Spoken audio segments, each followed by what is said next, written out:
Have you ever poured your entire soul into another person, believing you had found the divine counterpart to your own spirit, only to watch it all crumble into dust? Have you ever stood in the wreckage of a love you built with your bare hands and wondered if the fault was entirely your own? You are not alone in this sacred wound.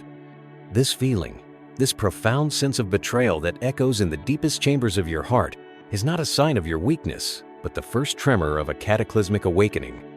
It is a divine invitation, a call from your higher self to embark on a journey that very few men ever dare to take. If these words stir something within you, a flicker of recognition in the darkness, know that you have found a sanctuary here. Acknowledge this resonance by liking this message, subscribing for more guidance, and sharing your own story in the comments below. Let your voice be heard, and let others know they are not walking this path alone. Simply type, "I have felt this," or 777 to signal your presence on this sacred journey of transformation. Imagine this, if you will. Picture a young man, a vessel overflowing with the pure, unadulterated fire of idealism. His heart is a sun, radiating a belief in the sanctity of love, the unwavering power of loyalty, and the promise of a shared destiny.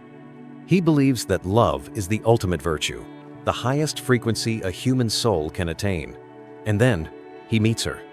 In her laughter, he hears a celestial melody that stills the chaos of the world. In her eyes, he sees a reflection of his own deepest yearnings, a promise of a haven from the storm.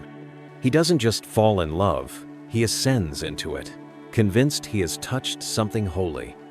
He begins to build a temple in her name, laying each stone with his time, his energy, his trust, and the very blueprint of his future. Every sacrifice is an offering, every act of devotion a prayer. He pours his lifeblood into the foundation of this sacred structure, believing it to be eternal, a monument to a love that transcends the mundane.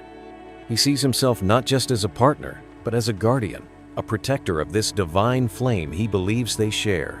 He places his entire universe in her hands, trusting her to be its gentle keeper. Then, the first crack appears. A small, almost imperceptible lie. A story that doesn't align with reality. He dismisses it as a trivial flaw in the otherwise perfect design, a minor shadow in a world of blinding light. But then another crack appears, wider this time, followed by another and another. The lies multiply, growing bolder, weaving a web of deceit that begins to suffocate the very air he breathes. The ground beneath his temple begins to tremble. The woman he had elevated to the status of a goddess, the one for whom he would have gladly laid down his life, slowly begins to transform before his very eyes. Her warm gaze turns to ice. Her gentle touch becomes distant. Her words, once a source of comfort, now feel like the careless remarks of a stranger passing on the street. And then, one day, the final shattering blow comes. The temple he so carefully constructed collapses in on itself, leaving him buried beneath the rubble of his own shattered ideals. The woman he died for looks at him with the cold, unsettling indifference of someone who never truly knew him, or perhaps never truly cared to. In the deafening silence that follows the cataclysm, a storm of questions begins to rage within him. This is the genesis of the philosopher's torment. Was I the architect of my own destruction? Was my love not pure enough? Was my sacrifice not grand enough? Was I, in my very essence, simply not enough? He replays every moment, dissects every conversation, searching for the fatal flaw, the misstep that led to this abyss of pain. He tortures himself with the belief that if he had just been stronger, wiser, better, he could have prevented the collapse. But then, as the dust of his emotional ruin begins to settle, a sharper, more terrifying thought pierces through the fog of his self-blame. A thought that vibrates with a colder, more ancient frequency. What if this wasn't an isolated accident? What if this was not a failure of his, but the successful execution of a design he was never meant to understand? What if this devastating pattern of hope, investment, and betrayal was not a tragic anomaly, but a fundamental, universal law he had been blind to? This is the moment of truth. This is the betrayal that births a philosopher. This is not a new story. It is an ancient saga, etched into the very fabric of human history. Over 2,400 years ago, in the sun-drenched streets of Athens, a man named Socrates grappled with these very same earth-shattering questions. He walked through the agora, not as the marble statue we envision today, but as a man whose soul had been forged in the very same fire of betrayal that now consumes you. But here is the secret, the piece of divine guidance that is rarely spoken of in the hallowed halls of academia or the sterile classrooms where his philosophy is dissected.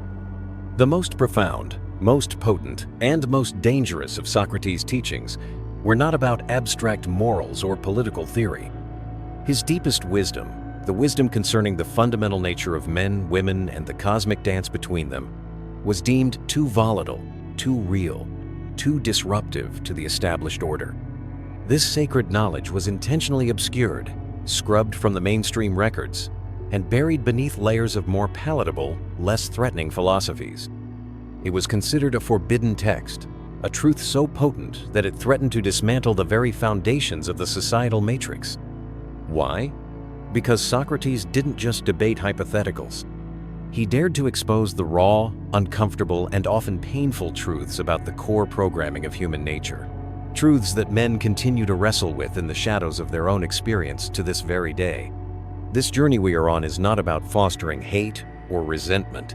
Cast those lower frequencies aside. This is about a profound and necessary awakening. This is a call to the man who is weary of the illusions, the man whose soul can no longer stomach the cheap, hollow optimism sold by a society that profits from his blindness. This is your personal invitation to unlock the forbidden archives, to read the texts that were hidden from you. Because buried deep beneath the marble statues and the dusty, sanitized scrolls are the very answers your soul has been crying out for. Philosophy, you see, was never born in a quiet library. It was birthed in the crucible of a broken heart. Socrates did not begin his journey as a serene, bearded sage. He began as a fool in love, a man who gave his all and lost it. His fall from grace is a mirror, reflecting the sacred wound that has brought you here today. The moment he realized that the idealized feminine he had worshipped was an illusion, a projection of his own divine longing, philosophy ceased to be a mere intellectual discipline. It became an essential tool for survival. It became his spiritual armor.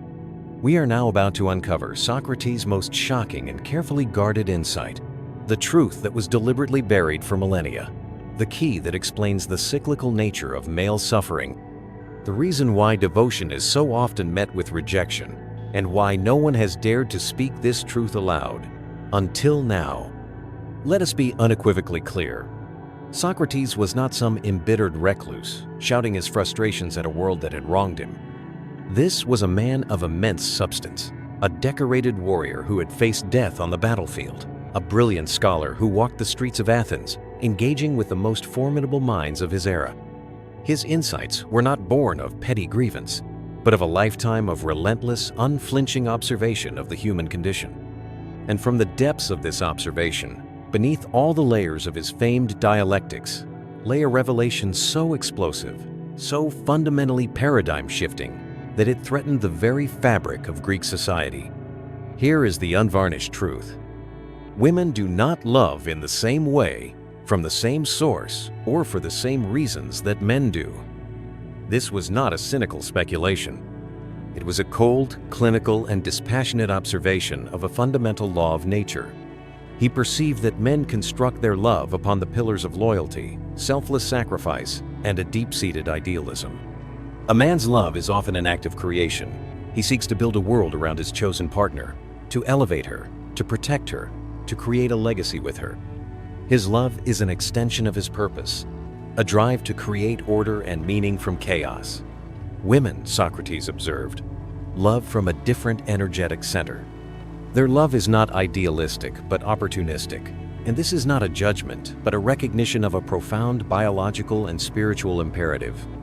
Their love is an expression of nature's relentless drive for survival, stability, and security. It is not born of malice, but of primal necessity. For millennia, a woman's survival, and the survival of her offspring, depended entirely on her ability to align herself with a source of protection and resources. For her, emotion was a consequence of strategy, not its cause. Her devotion was always conditional, inextricably tethered to the utility and value a man provided. Biology demanded it. History confirmed it. And Socrates, after a lifetime dedicated to studying the unvarnished truth of human nature, proved it. The source of so much of modern male suffering, he realized, stems from a single fatal delusion: the belief that women value and experience love through the same idealistic lens as men do. Modern men often laugh at the archetype of the gold digger, dismissing it as a rare and cartoonish fringe case. But Socrates would have smirked at such profound naivety. He would have explained that, in a primal sense, all women are gold diggers. Not in the crass, materialistic sense of consciously chasing cash, but in the far deeper, evolutionary sense of being biologically programmed to seek out and secure the highest value for their own survival and the continuation of life. Their internal compass is eternally oriented towards strength, security, and upward mobility. This is the source of the gnawing pain you feel when you realize your years of unwavering devotion and sacrifice were seemingly meaningless. This is why the proverbial nice guy so often finishes last. It is not a coincidence. It is the playing out of a primordial design. The devastating truth that he uncovered is that the more a man idealizes a woman, the more he places her on a pedestal and sacrifices his own purpose for her, the more power he is handing her to utterly destroy him. He is making himself a less valuable asset in the grand, unsentimental calculus of nature. And here is where the path darkens further, before the dawn. Socrates warned that the more a man idealizes a woman, placing his entire sense of self-worth and happiness in her hands, the more he sets the stage for his own annihilation. Does this sound hauntingly familiar? That gnawing, hollow feeling in the pit of your stomach when you finally realize that all your sacrifices, all your selfless acts of devotion, meant absolutely nothing in the end? That is not a coincidence. That is the inevitable result of a system operating exactly as it was designed to. The ancients understood this cosmic law. Modern men are just the last to awaken to it. But listen closely, for this is not a dead end. This is not a sentence to a life of bitterness or despair. This is the very threshold of your liberation. Because once you truly see the game for what it is, once you understand the rules that were hidden from you, you can finally stop playing the fool. It is at this critical juncture, this crossroads of agony and awakening, that most men falter. They either drown in a sea of bitterness, becoming cynical and resentful towards all women, or they desperately double down on their old patterns of devotion, clinging to the naive hope that the next time, the outcome will be different. Both paths lead to ruin. But Socrates, in his infinite wisdom, carved a third path. A path that does not rely on changing the fundamental nature of women, but on profoundly and irrevocably transforming oneself. His solution was not control. It was not manipulation. It was something far more powerful, a state of being that the ancient Greeks called ataraxia, state of serene, unshakable indifference to the outcomes you cannot control. This is not the cold numbness of a heart that has given up. It is the expansive transcendence of a soul that has found its anchor within. He realized that male suffering is not caused by the actions of women, but by a man's own internal reactions and his deeply ingrained, societally conditioned expectations.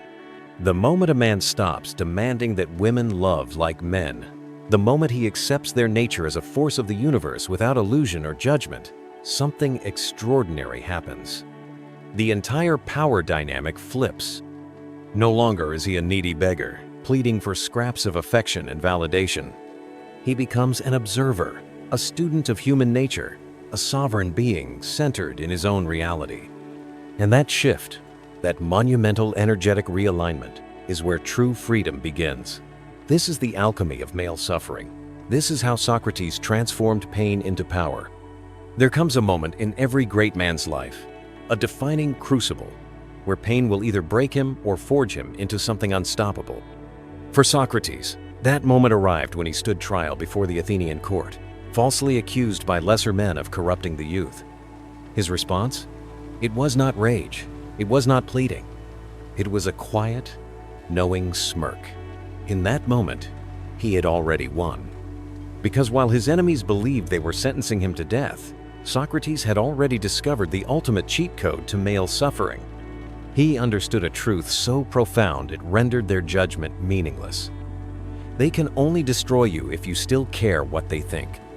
This is the philosopher's greatest weapon, the divine ability to take betrayal, humiliation, and even the threat of death and transmute it into fuel. Modern men might call this red pill rage. The ancients had a more elegant term, sophrosine, the mastery of one's own inner chaos. And here is the brutal truth they don't teach you in school. Your pain is not the problem. Your refusal to use it is. Socrates did not meditate his suffering away. He weaponized it. Every lie he had been told, every betrayal he had endured, became kindling for an intellectual fire so immense that its light has burned for millennia. While other men of his time wasted their lives chasing fleeting validation, he asked a simple, revolutionary question. What if I stopped needing to be loved? Not in the bitter, resentful sense of a wounded ego, but in the way a lion does not require the approval of sheep. That singular shift from seeking love to seeking truth is what separates the legends of history from the casualties. The proof is all around you. Look at history's greatest men. Marcus Aurelius took the immense grief of losing his children and the burden of a crumbling empire and turned it into the Stoic masterpiece, Meditations. Beethoven, faced with the ultimate cruelty for a composer deafness, transformed his silent agony into his most powerful and transcendent symphonies. Nietzsche stated it most plainly, "What does not kill me makes me stronger." But here's the part of that quote they conveniently leave out. That strength comes from one place and one place only, the willingness to stare directly into the abyss of your own suffering and laugh. This is not a theoretical exercise. It is a survival manual. Here is the exact mental framework Socrates used to turn every betrayal into an unassailable advantage, the same one used by kings, conquerors, and every man who refused to die on his knees. This is the forbidden mental framework, the secret of how philosophers weaponize suffering. Let me now show you the psychological technology, the mental jujitsu that every elite thinker since Socrates has employed to turn the agony of the soul into the artillery of the spirit. It begins with a question so dangerous, so contrary to our conditioning, that most men never dare to even whisper it to themselves. What if everything you have been taught about women, about love, about happiness, was deliberately designed to keep you weak? Socrates uncovered this pattern over 2,000 years ago. Modern psychology now confirms it. The mechanism is called paradoxical intention, the sacred art of flipping suffering on its head by courageously wanting the very thing that terrifies you most. When a woman betrays you, do not collapse in despair. Instead, study the event with the detached curiosity of a scientist. When society mocks you, do not shrink in shame. Instead, become the audience to the absurdity of the play. When your chest burns with the white-hot fire of rage, do not let it consume you. Channel it. Channel it into creation, into building, into your divine purpose. This is how Nietzsche birthed the concept of the Übermensch. This is how Dostoevsky, exiled to the frozen wastes of Siberia, turned his immense suffering into the timeless masterpiece, Crime and Punishment. This is how Socrates himself drank the hemlock with a smile, knowing that his executioners were not ending his life, but immortalizing his legacy. This sacred framework has 3 pillars, 3 gates to your own inner kingdom. The first is the death gaze. You must stare, unflinchingly, at the raw truth of female nature, the harsh reality of male disposability, and most importantly, your own past complicity in your suffering. Most men will look away. A philosopher leans in. The second pillar is the alchemist's crucible. Every betrayal, every wound, every moment of pain must be distilled. It must be transformed into either wisdom or art. Your pain is the raw, sacred material of your own legend, but only if you stop wasting it on self-pity. The third and final pillar is the invincible standard. Socrates' real power wasn't his logic. It was his profound indifference to outcomes. The moment you truly do not care if she leaves, if they laugh at you, if you die tomorrow, you become untouchable. This is not a state born from numbness. It is born from transcendence. This isn't a theory. It's the hidden curriculum of history's most formidable men. The red pill is merely the first step seeing the prison. The black pill, the Socratic pill, is realizing the game was never about women at all. It was about whether you would remain a slave to your biological programming or find the courage to rewrite your own code. Now, it is time to reveal the ultimate endgame, the method for exiting this system entirely and claiming the life that 99.9% of men will never even glimpse. This is the philosopher's kingdom, your escape from the modern maze. Here is the secret they have been hiding from you since the day you were born. You were never meant to win the game. You were meant to leave it. Socrates' final, most world-altering revelation, the one that ultimately got him killed, was not about women or suffering. It was about committing the ultimate act of treason against modern society, building a world within yourself where their weapons simply cannot reach you. Picture two men. The first man spends his entire life chasing love, chasing promotions, chasing validation. He is forever running on a treadmill, always hungry, never full. The second man, having tasted the bitterness of betrayal, makes a different choice. He turns inward. He disappears into his own mind. He begins to construct an intellectual and spiritual fortress so vast, so magnificent, so utterly self-contained that the external world's currencies of sex, money, and status become trivial, like children's toys. By the time the first man finally realizes he has been running in circles his whole life, trapped in a cage of his own needs, the second man is already free. He is free not because he escaped society, but because he outgrew it. This is the philosopher's kingdom, and the only price of admission is the surrender of your illusions. The blueprint is simple, yet brutal. 1. Become ungovernable. When society says, chase women, you study astronomy. When the culture screams, consume, you create. Every should that has been imposed upon you is a link in a chain. Cut one every single day. 2. Curate your intellectual harem. Socrates surrounded himself with the greatest minds of Athens. Your inner circle must be ruthless. Choose Plato over party boys, Seneca over social media influencers. Let weak men chase cheap dopamine. You will collect wisdom like rare, priceless artifacts. 3. Launch your immortality project. They can take your job, your woman, even your life, but they can never take what you have etched into the fabric of eternity. Write the book. Build the business. Forge the legacy that will outlast your enemies. And now, for the final, divine twist. The moment you truly and completely walk this path, the moment you have cultivated such a rich inner world that you no longer need anything from the outside, everything they once withheld from you comes crawling back. The validation, the respect, the attraction it will all flow towards you, drawn by the undeniable gravity of your self-possession. Not because you wanted it, but because you finally stopped caring. Women will sense the detachment. Power will respect the unconcerned. But by then, you will simply laugh. Because the prize they are now so desperately offering is the very one you voluntarily gave up years ago. Socrates died in a prison cell, condemned by the system. But his killers? Their names are footnotes, forgotten by the millennia. That is the real lesson. It's not about how to survive the system. It's about how to become the man the system fears. The gates to your own kingdom are open, but walk through them carefully. You are leaving the cave for good.